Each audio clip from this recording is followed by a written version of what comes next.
Hello, everyone. Welcome to the Red's Take. Let's get started. So, something I want to do real quick is I want to go over my top three Vegas lines that I disagree with for this week. And remember, if you decide to bet off it, do not blame me. So, for my first game, the 14 Michigan versus Wisconsin. Wisconsin is the 1.5 point favorite here. I know what the game is in Wisconsin, but I don't get why Wisconsin's the favorite here.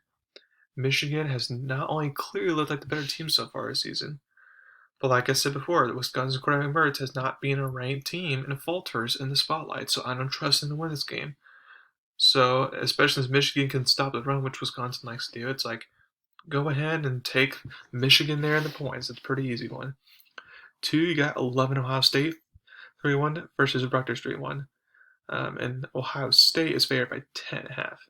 First of all, Ohio State quarterback C.J. Stroud is not even 100% not sure if he's playing or not. Second of all, even if he does play, Ohio State sucks on defense. Third of all, this game's in New Jersey. These are the reasons why I think Ohio State is favored by too much here. So if I were betting, I would take Rutgers here in the points.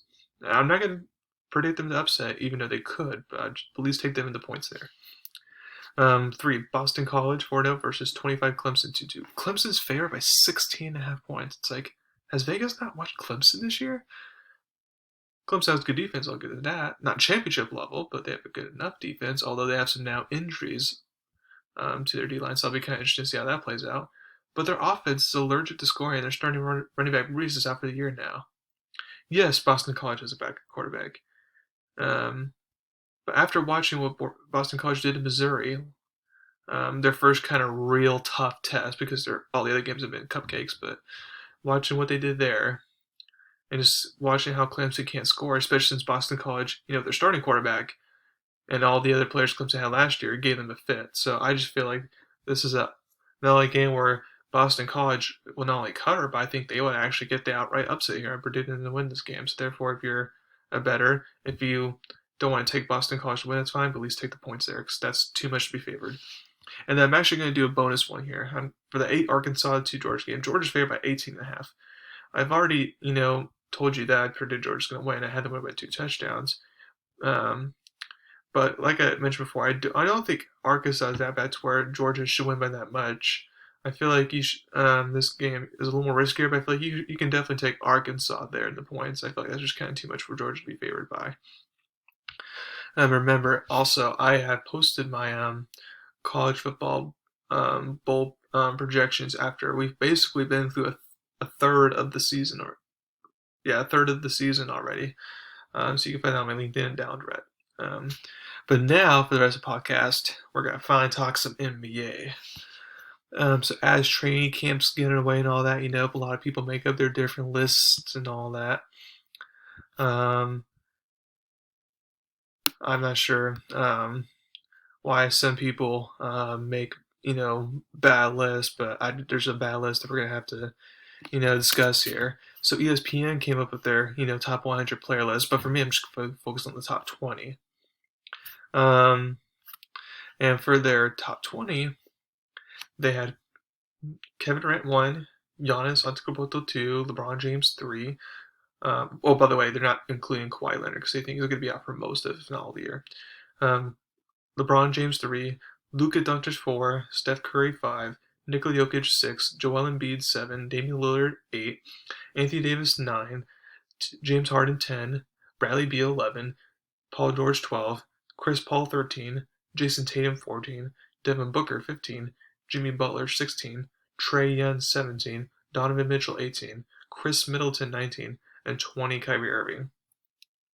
Now, for those who've watched the podcast, I've actually shared my top 20 list a month ago. So for those who don't remember that or don't know what it is, I'm going to reveal that to you now. So my top 20 list is 1 LeBron, 2 Kevin Durant, 3 Giannis, 4 Luka Doncic, 5 Steph Curry, 6 Joel Embiid, 7 James Harden, 8 Anthony Davis, 9 Nikola Jokic, 10 Damian Lillard, 11 Donovan Mitchell, 12 Jason Tatum, 13 Devin Booker, 14 Paul George, 15 Trae Young, 16 Kyrie Irving, 17 Bradley Beal, 18 Chris Paul, 19 Zion Williamson, and 20 Klay Thompson. So obviously there's some difference there. So let's start with the different differences and show you why I feel like I'm right compared to ESPN. The first one is I don't feel like Giannis deserves to be above LeBron right now. Now, remember, for these lists, we're just basically going off this year and then maybe, project for this year. So, like, all the other years basically don't matter as much, when you're making these lists. So I know Giannis just won the finals. So I know that's why he's ahead of LeBron right now. But it's just like LeBron, had injuries to deal with. That's the only reason why he didn't make it to the finals. So let's just go ahead and see Giannis try to repeat a finals run, which means going through KD and hopefully a healthy Brooklyn Nets team, which he barely could get past him when they were unhealthy. So I kind of want to see more from Giannis, especially improve his 3-point free throw game and all that before I anoint him above LeBron. And for me, I know they have KD as one. I mean, LeBron and KD are 1A, 1B at this point. Um, the one thing I do agree with is I do agree that they put Luka Doncic over Steph Curry, mainly because Luka Doncic can rebound, unlike Steph, and he just is more of a, and he can just do more stuff like like all our like LeBron type of stuff on offense compared to Steph.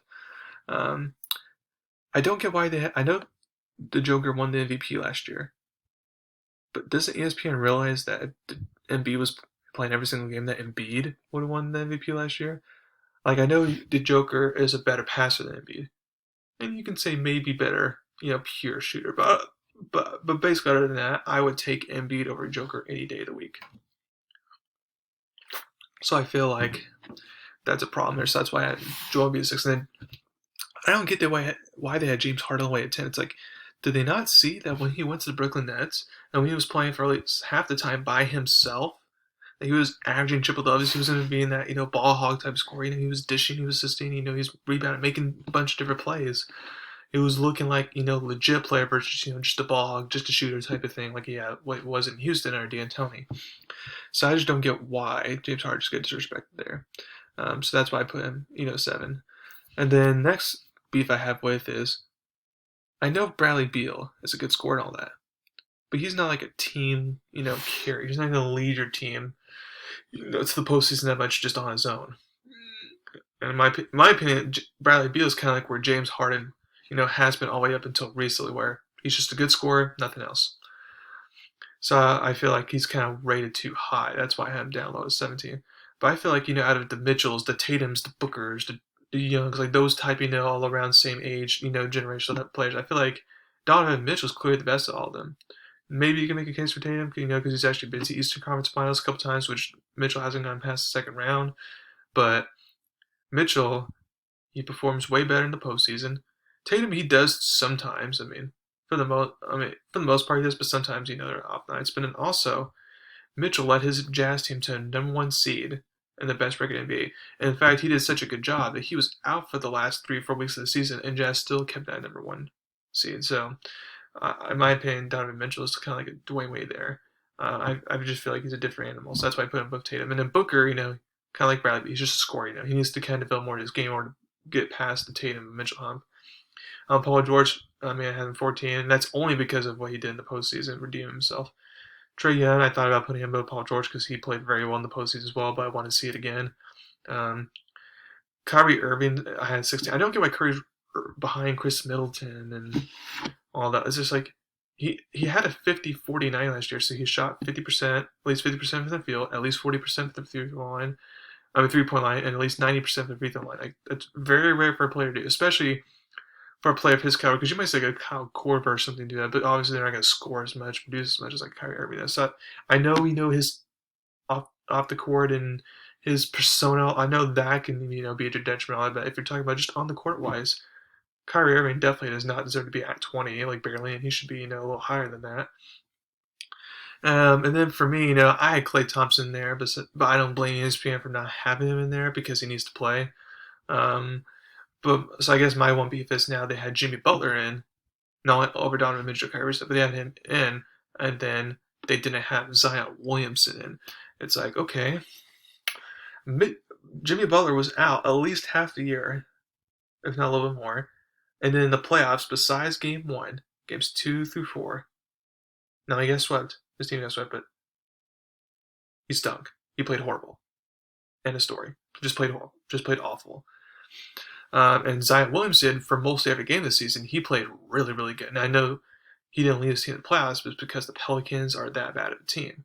Again, they just fired a head coach and all that. So, in my opinion, I feel like while um, Jimmy Butler's on the better team and all that, I feel like Zion Williamson is the better player here. Because for me, like if you have a bad year last year, I mean, if you had a bad year last year, but you're like a LeBron or AD or KD or Dame or something like that, then you can kind of keep your top 20 spot.